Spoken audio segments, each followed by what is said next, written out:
আসসালামু আলাইকুম, সবাই কেমন আছেন? আশা করি সবাই ভালো আছেন। আল্লাহ তাআলা আমাদেরকে ভালো রেখেছে। সবাই যখন গভীর ঘুমিয়ে আক্রান্ত, আমরা তখন সারা রাত জেগে পরিশ্রম করে কাজ করি। সারা রাত জেগে কাজ করার কষ্ট অনেক বেশি ভাই। এই দেখেন মেশিনে কাপড় হচ্ছে সাদা কাপড়, এগুলো গেঞ্জির কাপড়। আমরা শুধু কাপড়টা তৈরি করি, আমাদের অনেক কষ্ট হয় সারা রাত জেগে থাকতে। আজকে আমি আপনাদের আরও কিছু দেখাবো। এই দেখেন, এখানে পাশে দেখতে পাচ্ছেন সুতোগুলো, এই সুতো দিয়ে আমরা সাধারণত কাপড় তৈরি করে থাকি।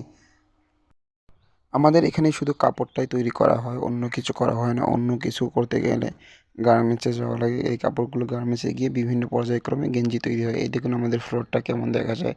রাত্রে এখন 3টা 20 বাজে 20 মিনিট। দেখুন আশেপাশে কেউ নাই, আশেপাশে মানুষ আছে কিন্তু একটু দূরে। তারপর একটু মেশিনটা আপনাদেরকে দেখাই, ভালোভাবে দেখার চেষ্টা করুন। অনেক রাত্রে তাই ক্যামেরার কোয়ালিটি বেশি ভালো দেয় না। মেশিনের কাপড় হচ্ছে সাদা কাপড়। এখানে মেশিন যেভাবে চলতেছে এটাই অনেক। তারপর আর কি বলা যায়, বিদায় বেলা সবাইকে জানিয়ে ভালো থাকতে চাই, ভালো রাখতে চাই সবাইকে। সবাই ভালো থাকবেন, দোয়া করবেন আমাদের জন্য। আর চ্যানেলটি সাবস্ক্রাইব করে পাশে থাকবেন ইনশাআল্লাহ। সবাই ভালো থাকবেন। সবাইকে জানিয়ে টাটা বাই।